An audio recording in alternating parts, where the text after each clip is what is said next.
Number 10. Kat Zingano faced Amanda Nunez at UFC 178, where in the fight, Amanda Nunez had a very dominant first round and had come very close to finishing the fight. Kat Zingano survived the first round and came back hard in the second and third rounds, eventually getting the TKO finish in the third round. A lot has changed since that fight. Amanda Nunez now holds the UFC Bantamweight title, whilst Kat Zingano is on a 2-fight losing streak. If Kat Zingano can string a couple of wins together, it will be interesting to see how the second contest would go between both fighters. Number 9.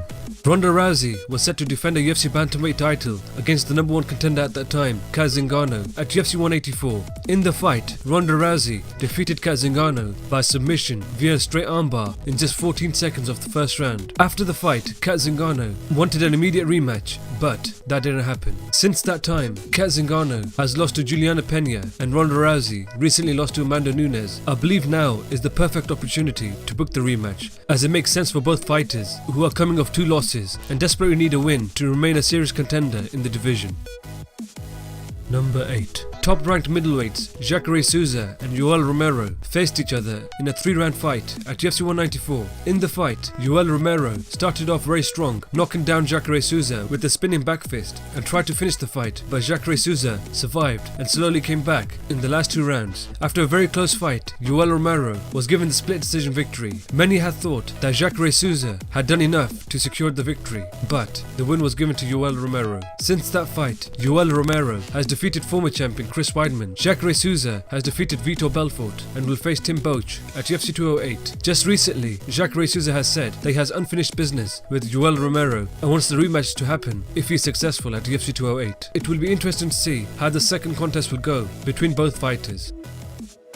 Number 7. A rematch between Luke Rockhold and Jacare Souza was scheduled for the main event of UFC Fight Night 101. In the first fight, Luke Rockhold defeated Jacare Souza by a unanimous decision, winning the Strikeforce middleweight title. Leading up to the event, Luke Rockhold pulled out of the fight due to a sprained ACL and the fight was cancelled. With Yoel Romero likely getting the next title shot, I believe if Jacare Souza is able to defeat Tim Boetsch at UFC 208, he may have to wait for his title shot. In the meantime, he could face Luke Rockhold in a rematch and avenge his loss. It will be interesting to see how the second contest will go between both fighters. Number 6. Chris Weidman was set to defend his UFC middleweight title against the number 1 contender at that time, Luke Rockhold, at UFC 194. In the fight, both fighters were going back and forth in a closely contested fight. However, in the 4th round, Luke Rockhold took the fight to the ground and finished Chris Weidman by TKO to become the new UFC middleweight champion of the world. He was next scheduled to make his first title defense against Chris Weidman in a rematch at UFC 199. Just a couple of weeks before the fight, Chris Weidman was forced to pull out of the fight due to a neck injury and was replaced with Michael Bisping. Since that time, Luke Rockhold lost his UFC middleweight title to Michael Bisping and Chris Weidman last lost to Yoel Romero. This is still an interesting matchup and it will be interesting to see how the rematch would go between both fighters.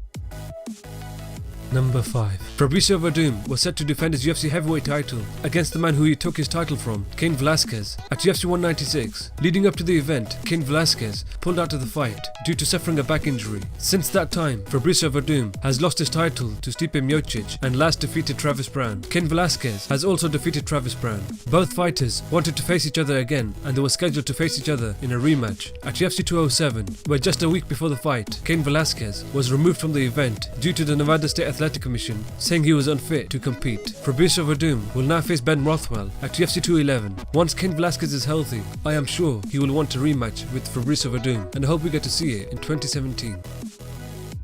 Number 4. Robbie Lawler was set to defend his UFC welterweight title against the number 1 contender at that time, Carlos Condit, at UFC 195. In the fight, both fighters went back and forth, putting on a great performance for the fans. Once the 5 rounds were over, Robbie Lawler was given the split decision victory. A lot of fans thought that Carlos Condit should have won the fight, as the fight itself was very close. Since that fight, Robbie Lawler has lost his UFC welterweight title to Tyron Woodley, and Carlos Condit was submitted by Damian Maia. With both fighters coming off losses, this fight makes the perfect sense to make next.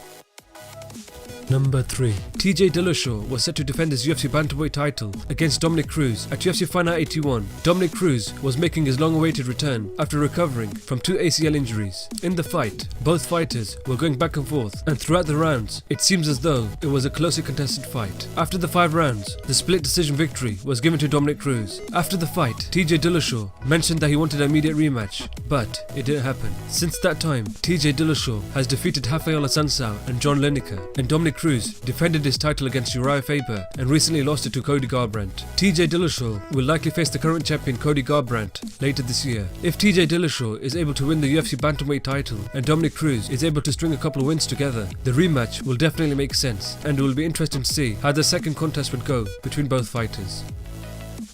Number 2. Luke Rockhold was set to defend his title against Chris Weidman at UFC 199. Just a couple of weeks before the fight, Chris Weidman was forced to pull out due to suffering a neck injury. Michael Bisping stepped in on short notice to face Luke Rockhold at UFC 199. Leading up to the title fight, both fighters had heated exchanges and tensions were very high. In the fight, Michael Bisping started off very aggressive, putting pressure on Luke Rockhold, and eventually landed a clean shot which knocked Luke Rockhold down. Michael Bisping continued to throw punches and the fight was stopped, making Michael Bisping the new UFC middleweight champion of the world. In the post-fight press conference, both fighters got into a heated exchange again, fueling the rivalry even more. Since then, Luke Rockhold hasn't fought due to injuries, and Michael Bisping has successfully defended his title against Dan Henderson. Hopefully, both fighters can finish their rivalry once and for all, and I hope we get to see this rubber match later this year. Number 1. Daniel Cormier was scheduled to defend his UFC light heavyweight title against John Jones at UFC 197. Leading up to the event, Daniel Cormier had injured his foot and was forced to pull out of the card. He was replaced with Ovince St. Preux, who would now face John Jones for the interim UFC light heavyweight title. John Jones defeated Ovince St. Preux by a unanimous decision, winning the UFC interim light heavyweight title, and was scheduled to face Daniel Cormier in a title unification bout at UFC 200. Just 2 days before the event, John Jones was removed from the event due to testing positive for banned substances. As of right now, John Jones is currently suspended till the summer of 2017, and Daniel Cormier is scheduled to defend his title against Anthony Johnson at UFC 210. This fight has built up so much, with both fighters hating each other, and I hope we get to see this rematch happen sometime this year.